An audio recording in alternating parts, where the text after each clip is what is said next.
Hey guys, welcome to the Blog Podcast. Once again, it's your boy Vic, and we have Kizo today. Yes, sir. And today we're going to be talking about black men's mental health.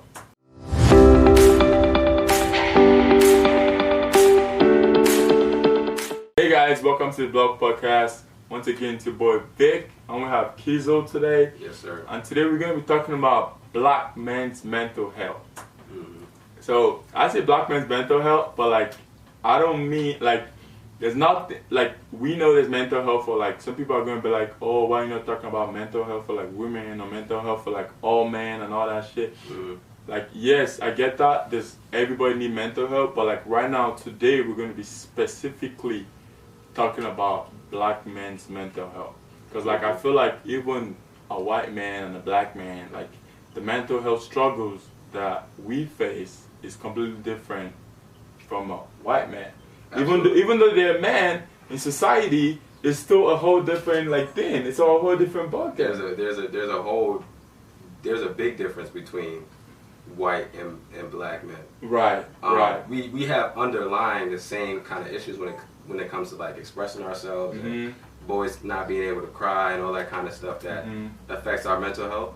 But also we have racism. Racism is a big factor, right? You go to work, you have to code switch. When I go to work, I have to code switch. I can't be Kizzle at work. You know what I'm saying? I gotta be Kofi. Right. I have to be able to go into work and just operate in corporate America. That's draining in itself. That leads to burnout, right? So when you think about that, yes, underneath we have the base, which is not being able to express ourselves and not having the mental wellness tools and all that kind of stuff. But there's a lot more that goes into it. There's racism, there's systemic racism that's also in the psychology field. So a lot of psychologists are actually white. So it's easier technically, right, if you're looking at it from a statistical standpoint. Right. It's easier for white people to find therapists that they can relate to. Right. Me as a black man, you as a black man, it's harder.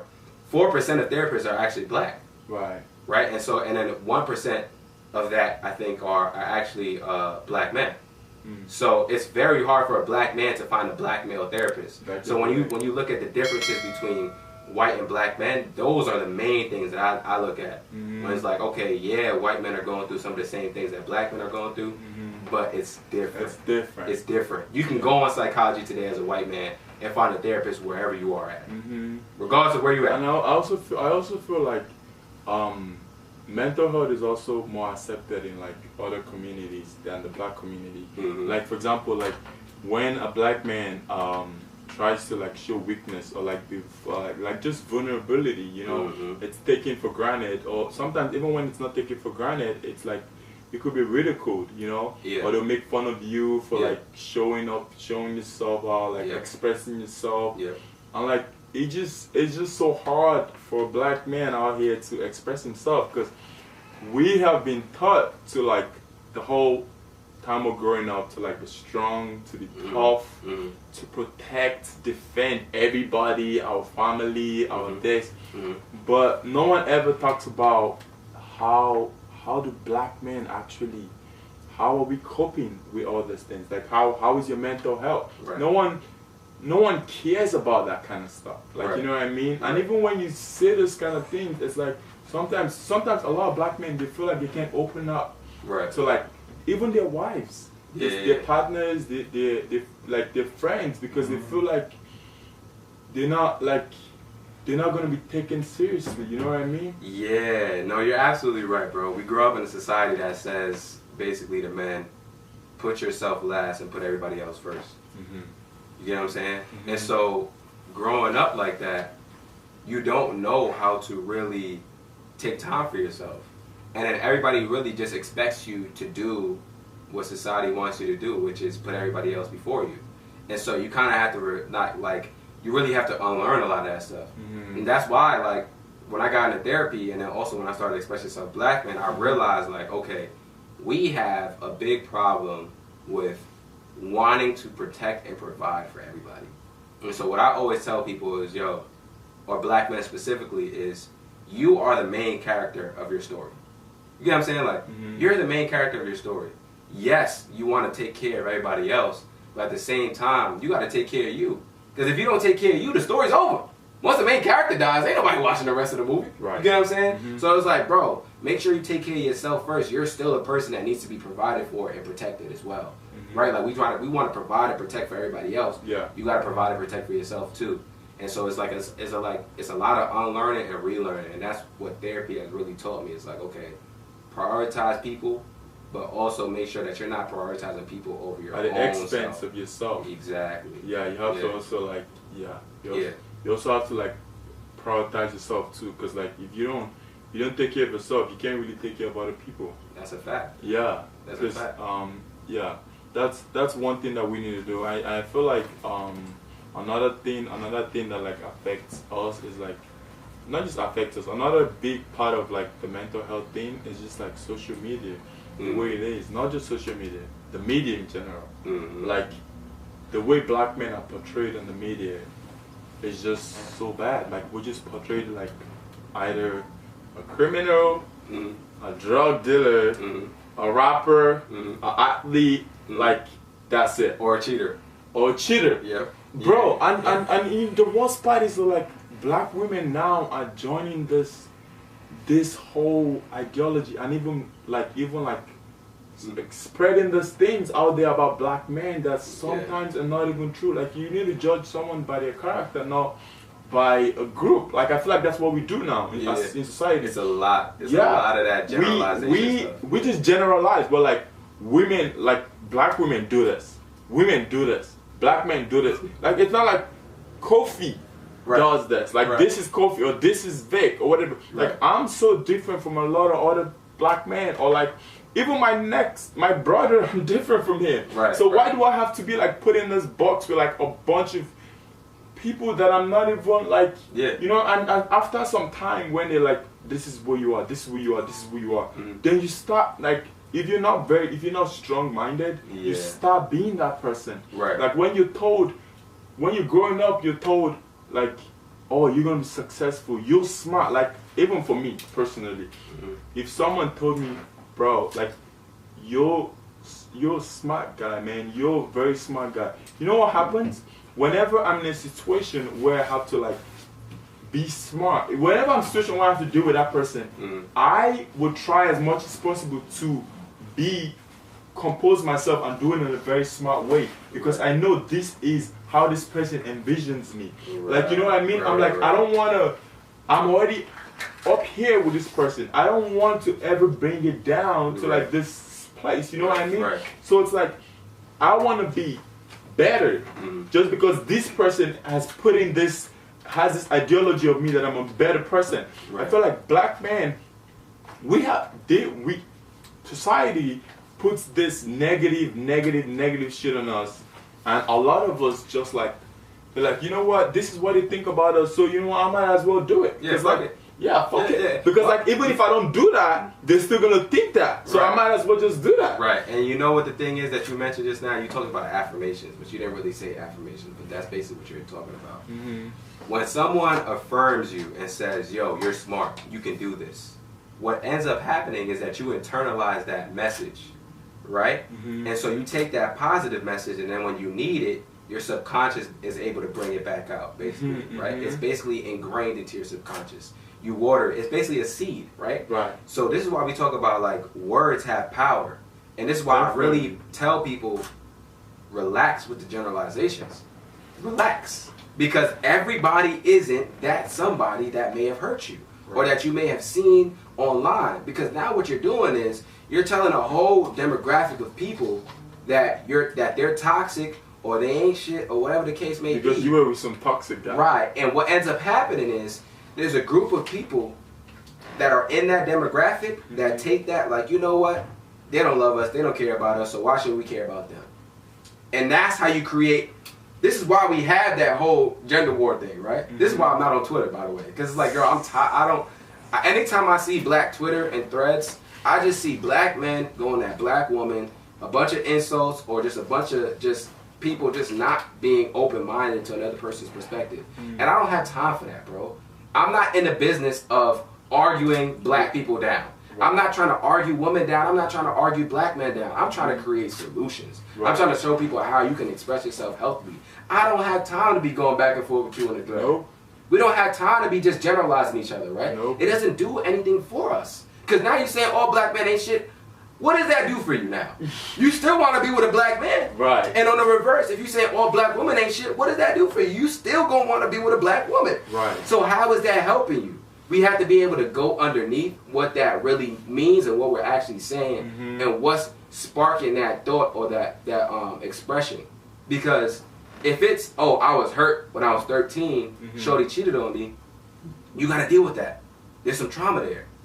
Or if it was, you know, at 20, I got in a relationship I thought it was going to last until forever. Yeah, forever, and it didn't really work out. So now I feel like all black men ain't shit. It's okay, you got to deal with that. But what happens is people take these surface level feelings and then they create an entire generalization off of them without really doing an assessment to understand where those feelings are coming from. Right. And that's the dangerous part about it, because those things go viral the most. Yes. Oh my God. You know I what was I'm saying? talking about this on one of the on a podcast I just had.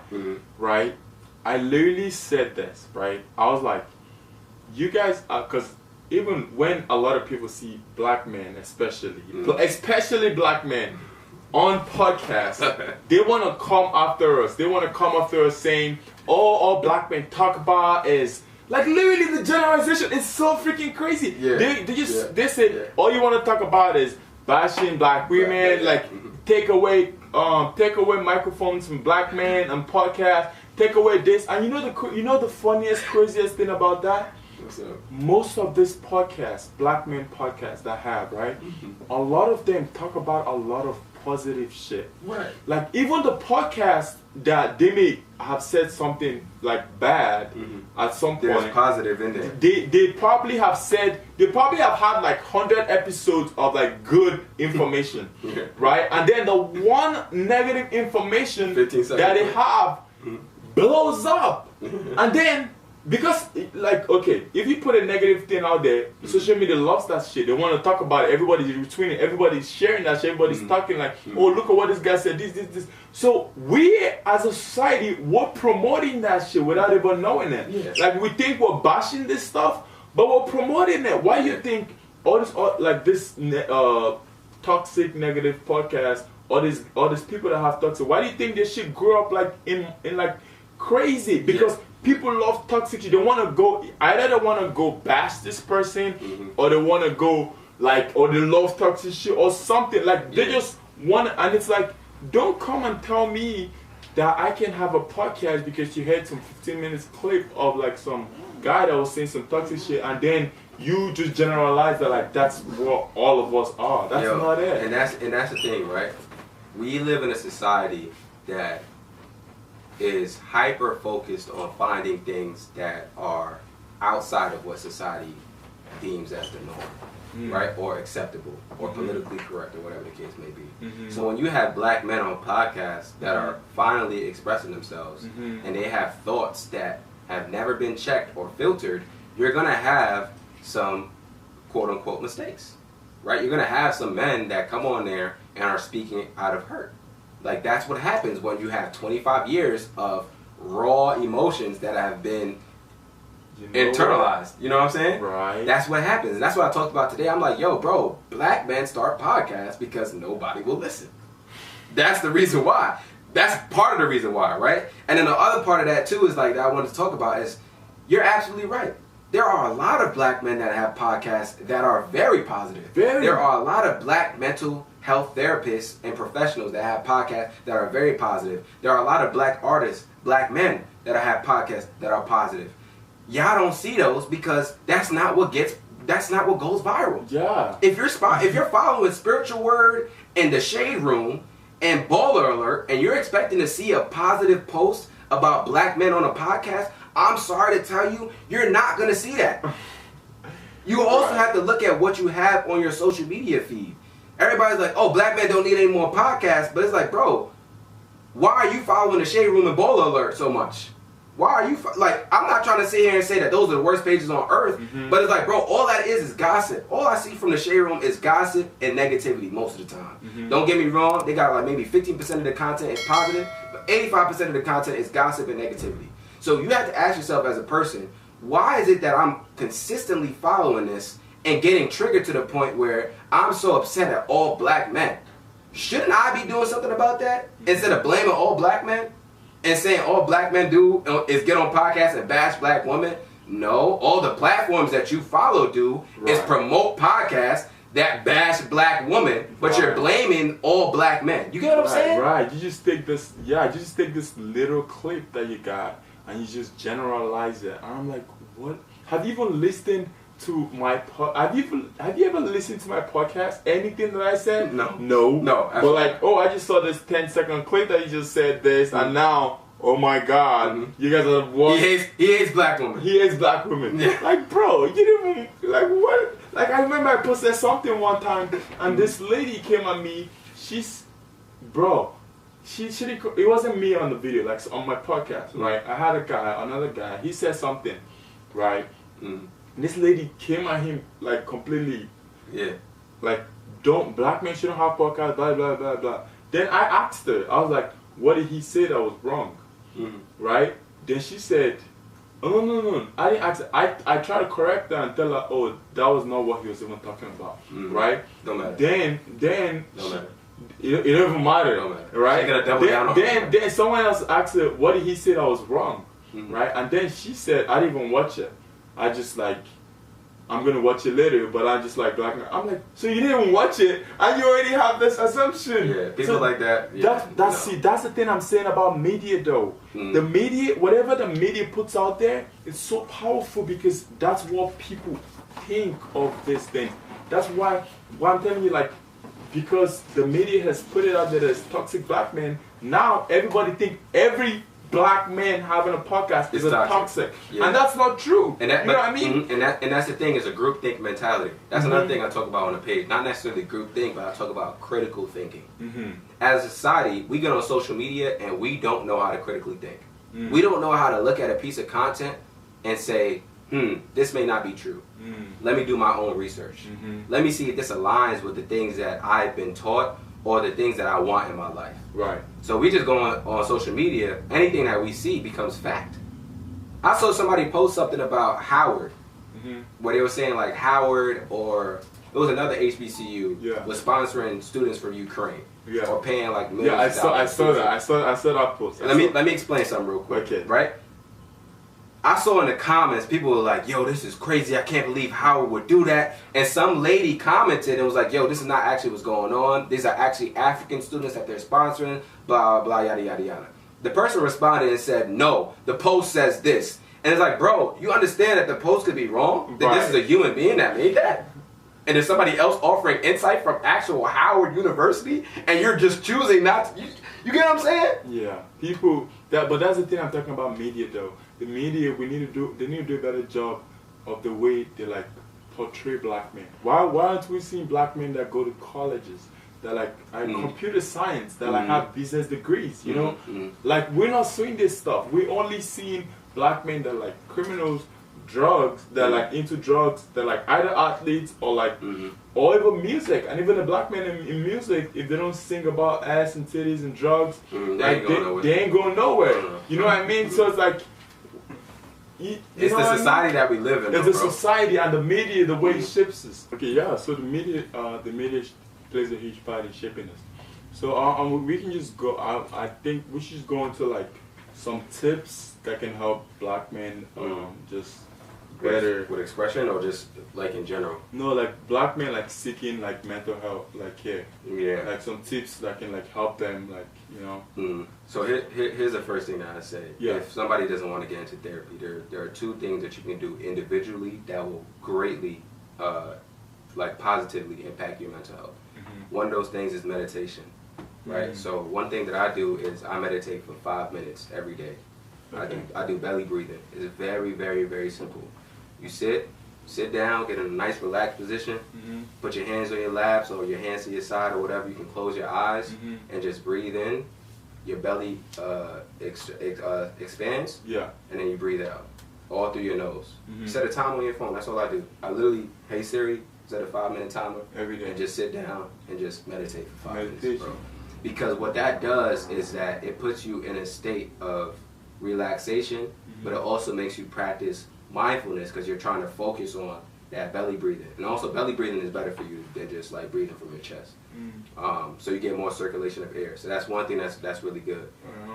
It also helps with anxiety, especially as black men. We have a lot of anxiety that's not dealt with. So we have a heightened level of anxiety because of all the trauma that we've seen growing up. Like if you grew up in the hood and you saw people getting like shot, or you heard of your bros that have died from accidents or getting stabbed or whatever the case may be, you have all of this unresolved trauma that makes you feel like you could be next.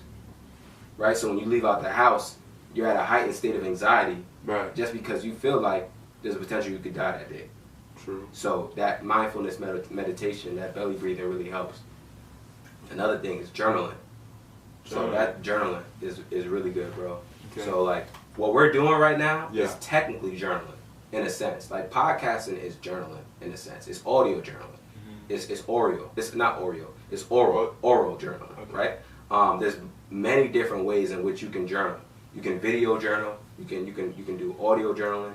You can do digital where you're writing it in an app, and you can do physical where you're actually writing it down yourself. So you can just pick what works for you, right? So like when people hear journaling, like, oh, you gotta go get a journal, you gotta write down. I don't really like to write. You don't have to do that. You can literally put your phone up and just talk.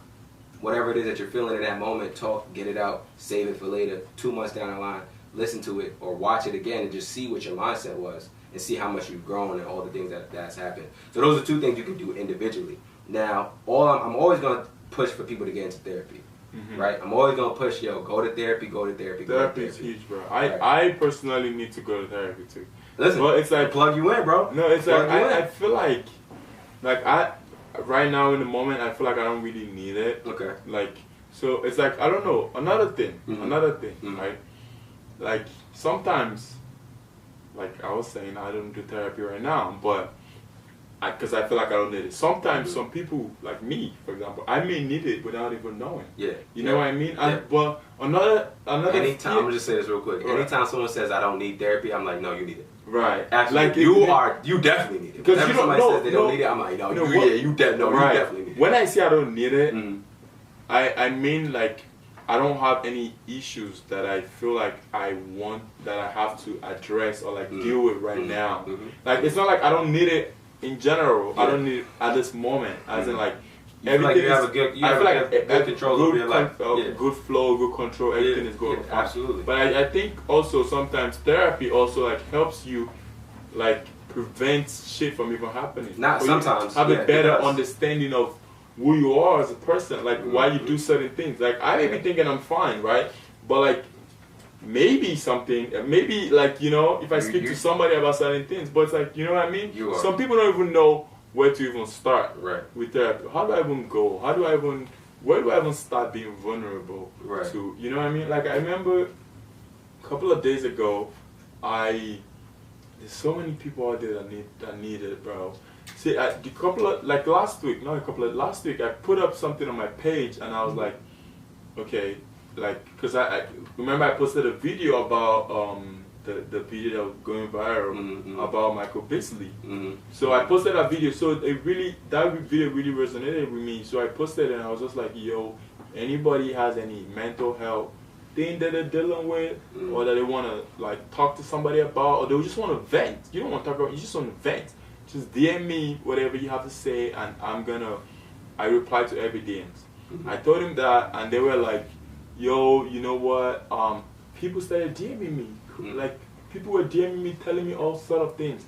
At some point, I was like, whoa. But it's like, I didn't expect that many people to DM me. I just said it as a way to just be like, I just said it, and I expected that, yeah, some people would DM me, but I didn't expect that many people would DM me. And like, people were telling me like really deep shit too. And I was just like, wow, like a lot of people really need this shit. A lot of people really need to speak to a therapist. Because it's like, we have all this stuff And if I never said that, they would have never said that. They would have been bottled up on the inside. You know what I mean? And they would have never even had the outlet to tell somebody about it. They wouldn't have told anybody. So it's just like different shit. We're all dealing with different stuff that we sometimes can't express to someone. And therapy is really like an outlet to like let stuff out, better understand yourself, talk more. And I feel like the black community, we don't really utilize that enough. Yeah, it's for multiple reasons though, right? Like one, you mentioned a really good point where people don't know how to start. Like people don't know how to start being vulnerable, or they don't even know how to start in therapy. I was one of those people. Like I remember I used to advocate for mental health in 2017, but I never even was in therapy at that time. I wasn't even in therapy at that time because I didn't even think of therapy as an option.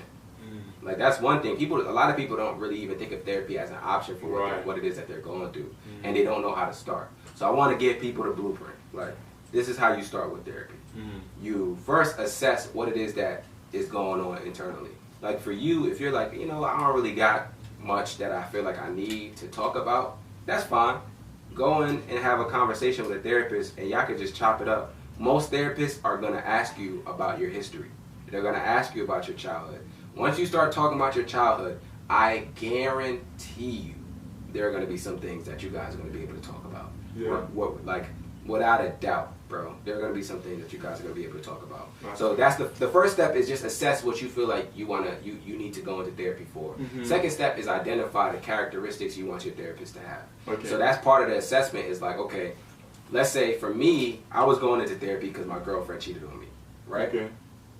So I knew I wanted to have a woman as my therapist because I wanted to have a nurturing vibe and also understand exactly, right? Now on the flip side, somebody could have been in the same situation as me and been like, nah, I want to talk to a man because I want to have the locker room talk kind of vibe.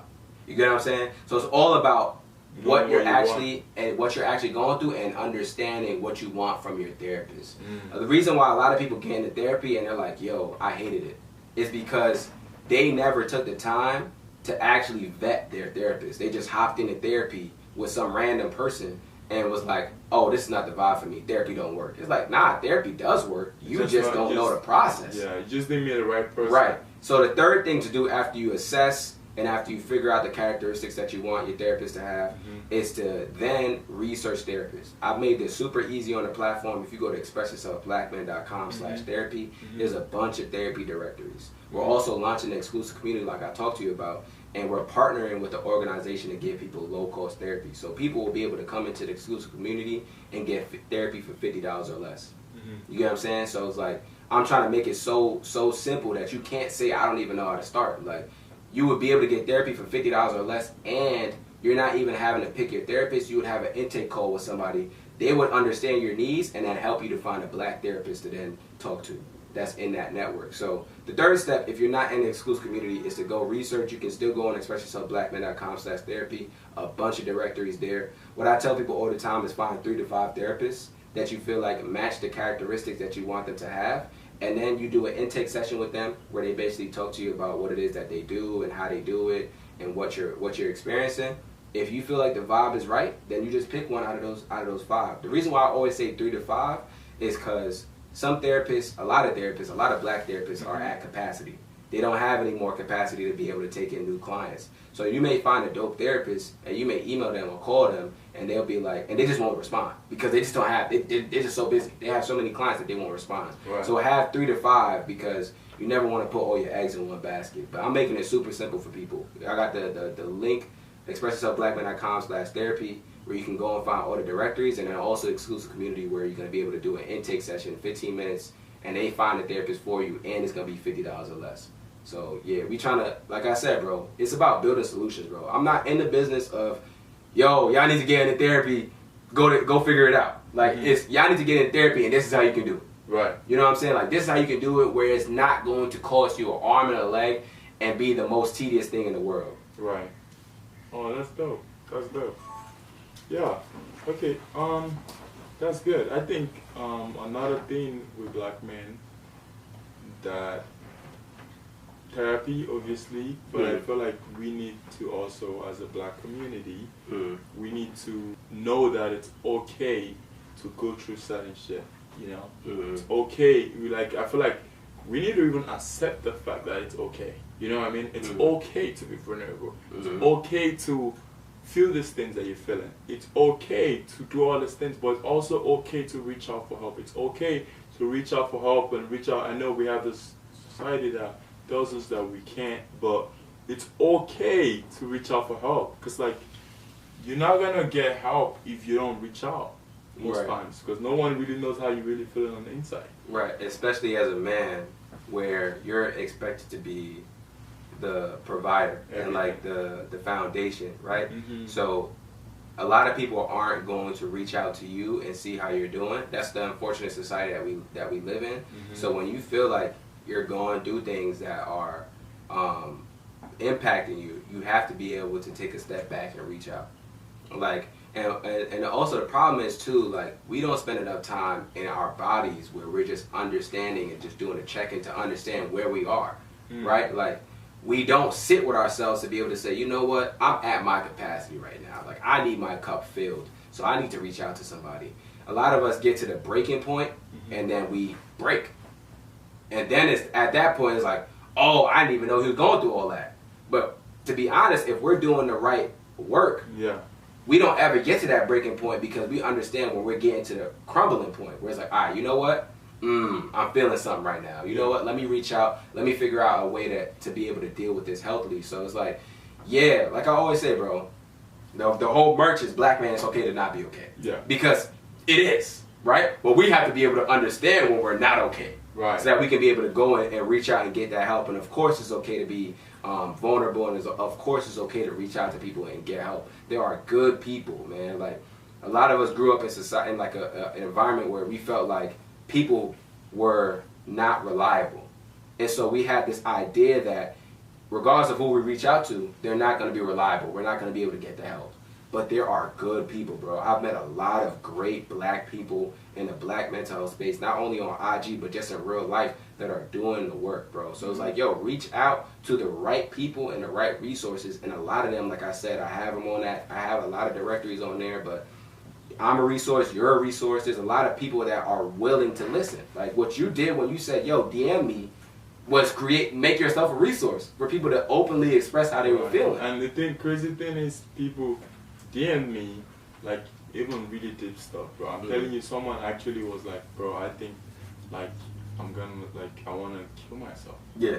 I was like, whoa, like, okay. That's a cry for help. Like, yeah, that's really deep. And I was like, so I tried to talk to him about it, and the thing is, the thing that he was going through was just a mental thing that, like, it's a whole other thing. But it's like, I'm just like, okay, you probably need to, like, reach out to a therapy, you know, a therapist. You need to, like, talk to someone. You need, you know what I mean? And I tried giving him advice that I can give him. Even my little advice that I gave him, he felt way better. He felt way better. He like, cause crazy thing was, like, he was someone that was an athlete that didn't want to be an athlete no more and stuff like that. And I'm an athlete that also, so he just came to, like, kind of like the right person, and then it's someone that also, like, could relate to, like, what he was going through. So, like, you know, it just so happens that it worked, but at the same time I felt so much better. Like, from the little, like, 5-10 minutes conversation, bro. So it's like, imagine going to therapy for like 1 hour, 30 minutes, multiple times. Like, you'll have so much better understanding of yourself and just understanding of why things happen, the way things happen, and, like, all that stuff, bro. Let me explain something to you real quick, because I don't think you caught what happened, right? You made that post about DMing me if you feeling like you have a lot that's going on in your mental. You made that post because Michael Beasley expressed himself as an athlete, right? Somebody then DMs you as an athlete going through something that you could relate to, talking about they potentially feel like they want to kill themselves. You in that moment took your own experience that you've experienced before, right, and was able to connect and relate to that person and give them some kind of hope and give them some kind of advice. This all started because one person led with vulnerability. You get what I'm saying? And this is the power that we have when we are open and honest about what we're experiencing. Because what happens is we free other people to do the same. Yeah, we make them know that it's okay. Right. Yeah. And that's what I do on the platform, right? That's why people like love the platform, because like, yo, I'm telling y'all, like, yo, I ain't got this shit figured out. You know what I'm saying? Like, I go through my own stuff, and these are things that work for me, but I'm telling y'all, like, yo, bro, I'm still a work in progress. Like, I'm with y'all. I know, I get it. But what I was trying to say to wrap it up is like, yo, when you lead with vulnerability, you allow other people to be open in their vulnerability, and you free them to then do the same with others as well. So he's never gonna, like, that dude is never gonna forget that conversation, bro. He's never going to forget that conversation. And you allowing yourself to be a resource in that moment really impacted the course of his life. Like, it really did. Because it allowed him to realize, like, he's not the only person going through that. And that's why community healing is so important when we talk about these things as a community. Because what ends up happening is, I'm a black man, you're a black man, Demetrius a black man, right? And we're all like, oh, wait a minute, you go through the same stuff?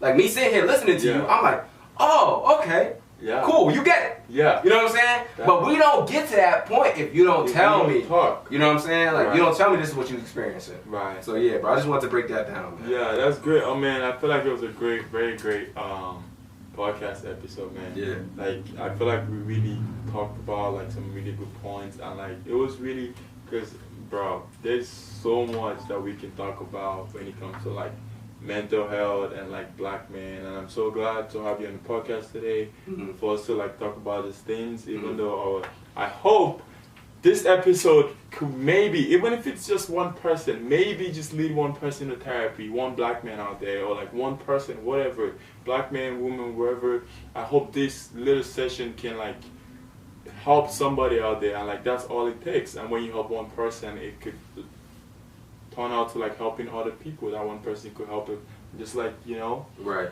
Yeah, bro. Yeah. So. Yeah. No, absolutely, bro. I definitely think it was a dope episode, and I like the fact that you're ending it with that thought process. Like, as long as it helps one person, like, your job is done. Right. Because that's really what it is. That's how I do it on the page. Right. Like, that's how I do it on the page. Like, bro, if I put something out and it reaches one person, you've done your job. You've done, yeah. And so that's what I want to say. I want to end it with, bro, listen, anybody that has anything that they may be going through, that they may feel like is turmoil in their life, please reach out to people. Please get the help that you need, man. If you don't have anybody in your immediate circle, you can always reach out to expressyourselfblackman on IG. You can go on the website. The therapy is there. I have an ebook, Hurting and Healing, where we talk about healing. 4 different chapters on breakups, depression, suicidal ideations, anxiety, attachment styles. Like I said, bro, I am in the business of creating solutions, bro. Like, I am not in the business of just talking about stuff and trying to get people to just talk and open up. Like, yeah, that's part of it. I am in that business too. But it's like, bro, I'm in the business of, okay, you talking about it? Here are some solutions. That's why the exclusive community is coming, where we're gonna have low-cost therapy, content, all these different things. Because it's like, bro, we need this, man. Like, we need this. That's why I'm, yo, bro, we gonna talk off camera, because you got some, bro. Yeah. People don't even understand the heat that you have. Yeah. You know what I'm saying? Like, you have a whole conglomerate. Yeah. You know what I'm saying? So, like, bro, you really have a bunch of ways that you can create solutions for the community, bro. So I'm excited, man. Like, I'm really excited about that. I mean, me too, man. All right, man. Really nice, man. Yes, sir. Really nice having you, man. Yes, sir. Yes, sir. Thank you guys for watching to this episode, man. Let us know. You can reach out to expressyourselfblackman.com/therapy. I'm gonna leave the link below. And if you want, you can reach out to me, Black Love Feed, like blog podcast, wherever. We are here to help. We're here to listen to whatever you have to say. We're here to, like, even if it's just a 5-minute conversation literally could, like, help you be better in any way, like, we're here to do that, bro. So, like, yeah, we want you to reach out and stuff like that. And also, like, thank you guys for watching this episode. If you feel like you really like it, subscribe and stuff to the channel. Thank you guys, and bye. Peace.